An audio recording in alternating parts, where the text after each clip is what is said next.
What is the core grid?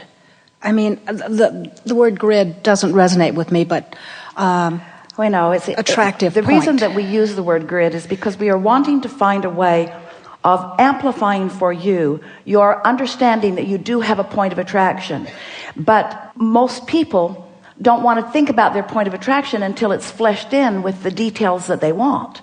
The details that they want to see and hear and smell and taste and touch. So we were attempting to help you feel a framework of something that is going to fill in. So you're standing in this framework that will fill in to the degree that you allow it based upon the vibration that you choose. That's the whole point of it. Now we're speaking more of these spinning grid discs. In other words, the vortex is the vibrational version that has not yet been realized in material terms by you, hasn't manifested or actualized. But the grid is what you are allowing to materialize. It's your point of attraction. What is the core grid? Do we come in with a grid? Yeah, one of well-being and eagerness and understanding of expansion. The core grid is a triad of freedom, growth, and joy.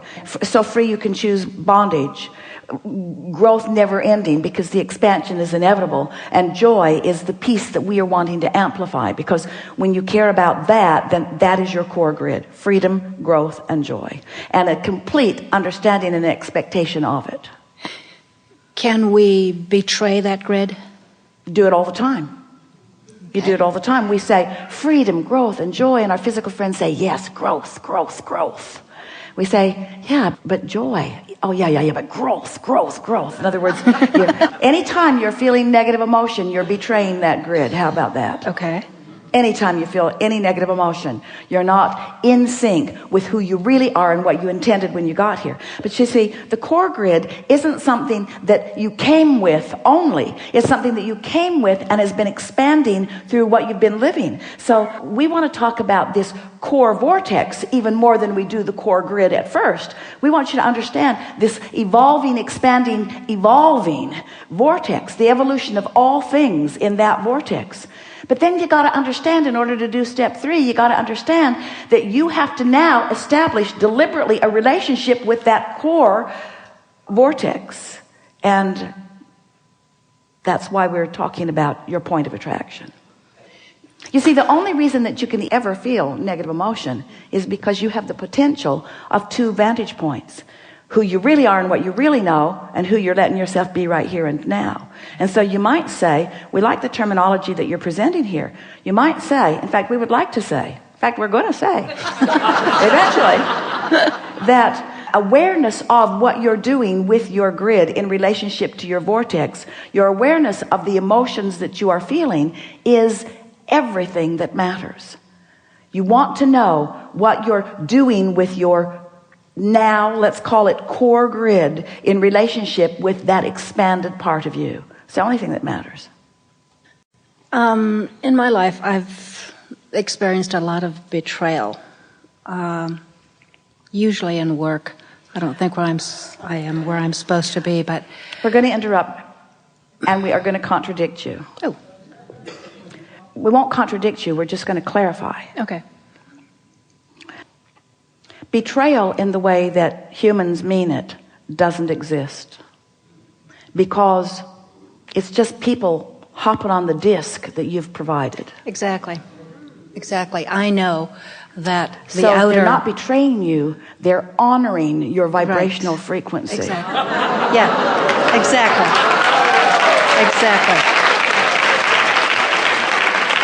I was about to say that I realized that the external representation of betrayal was just a representation of internal betrayal. We don't want to use the word internal betrayal. We would call it internal processing. We would call it internal discovery. When a child is learning to walk and he falls down, you don't say, "You've betrayed your ability to walk." Get up, you little dummy. You give him the opportunity to find his balance. And so you don't want to describe negative emotion as a betrayal of positive emotion. That's dramatic, don't you think? Yeah. You just want to say, I practiced a vibration and it's not serving me very well, and I didn't notice how not well it was serving me until it got rather exaggerated. And once it got more exaggerated, then I realized that I could have been choosing differently, and now I want to, but I can't. And that's what makes you want to call it big words like betrayal, because you want to, but you can't, because momentum's got you here. But you can sleep more, nap more, meditate more, do more things that allow that cork to float, and soon that self-imposed betrayal will lift from you. Okay. I'm a paralegal, and I feel like the first gentleman felt, I don't want to be there in the corporate environment. All my life I've had difficulty holding jobs because I have this freedom-seeking quality that is pulsing from the very... Yes.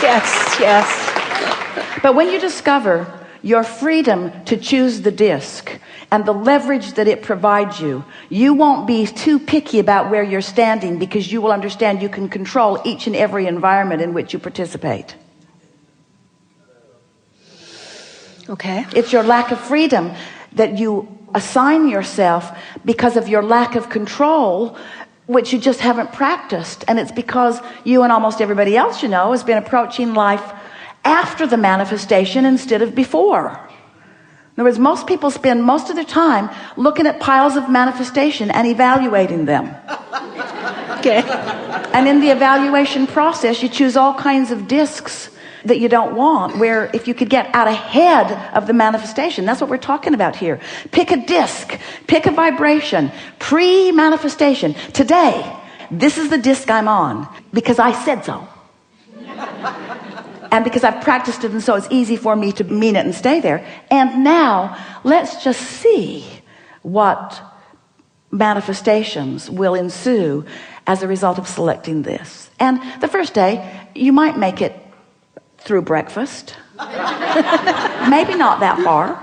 But after you go for it the next day and the next day and the next day and the next day and the next day, before you know it, you'll have some pretty good momentum going. And then to watch what happens as a result of deliberately choosing your core grid, your vibrational stance, your point of attraction. I'm picking a disc and watching what happens. So it's freedom that I'm after. Freedom is what you've got. You're so free, you can choose any disc. But I just don't know it. You're free to choose any disc. But momentum makes you not know you're free. People say, Abraham, doesn't feel like I'm thinking my thoughts. It feels like they're thinking me. Well, that's because you haven't been getting out ahead of it. You're responding to what you're observing. So you observe it and you offer a vibration, more comes, which you observe, which causes you to offer vibration, which causes more to come, which you observe. And so there's that momentum cycle. But any of you can break out of it anytime you choose to. You're free to choose. We would like to make a very clear statement. It's easier to exercise your freedom in the early stages of momentum.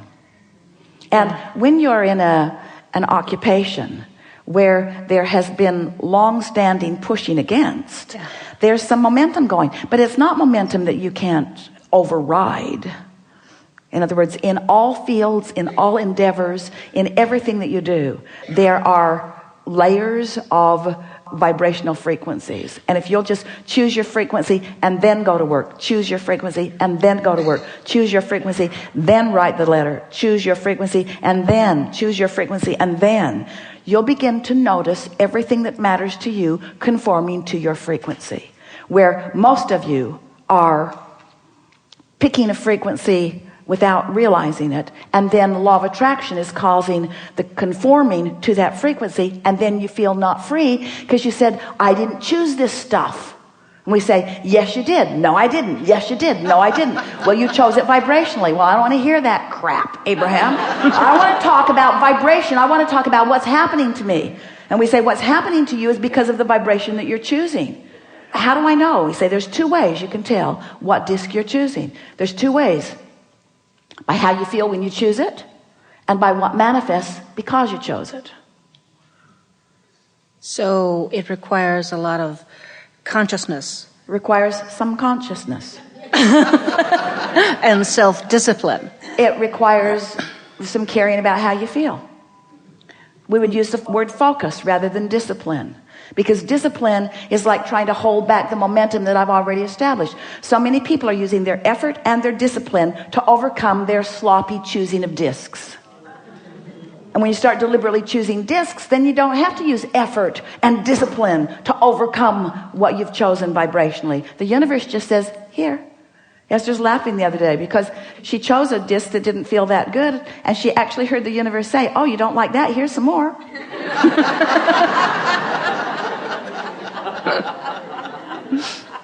There's lots more where that came from. So it's choosing an attitude. Say again? Choosing an attitude. Yeah, caring about how you feel. That's a good way. I'm going to choose my mood. What mood? It's first thing in the morning. What mood? I'm going to be sullen. No. No.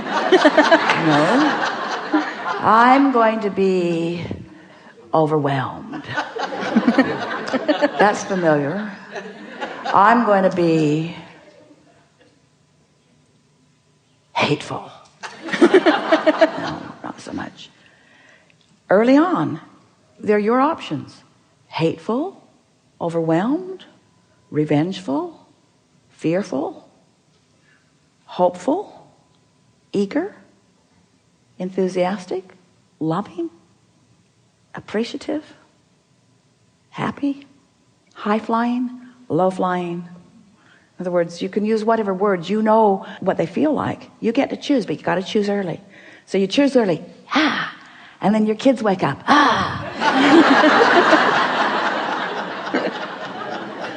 Go live with grandma.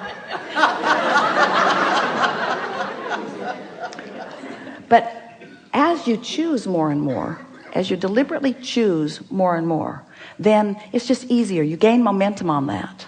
It just gets easier and easier and easier.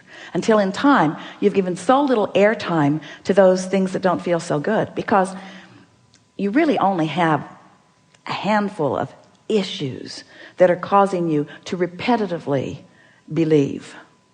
And now, perhaps we should put it on the disclaimer that you sign that says that this will be videotaped and that your voice may be recorded and so forth. You can't go back. Once you know this stuff, you'll never again feel any kind of emotion and not know that you've chosen some disc. And then for a while, you'll be standing by waiting for the manifestation of it.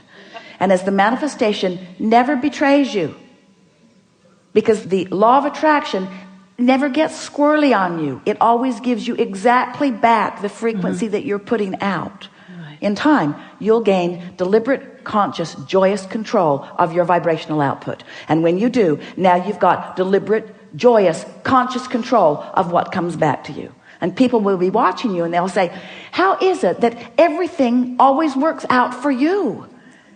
And if you're very wise, you'll say everything always works out for all of us. It's always working out for us.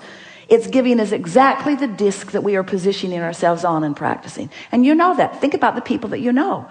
You know them. You could almost name the people that you know that you're up close to, and you could identify the disc that they hang out on.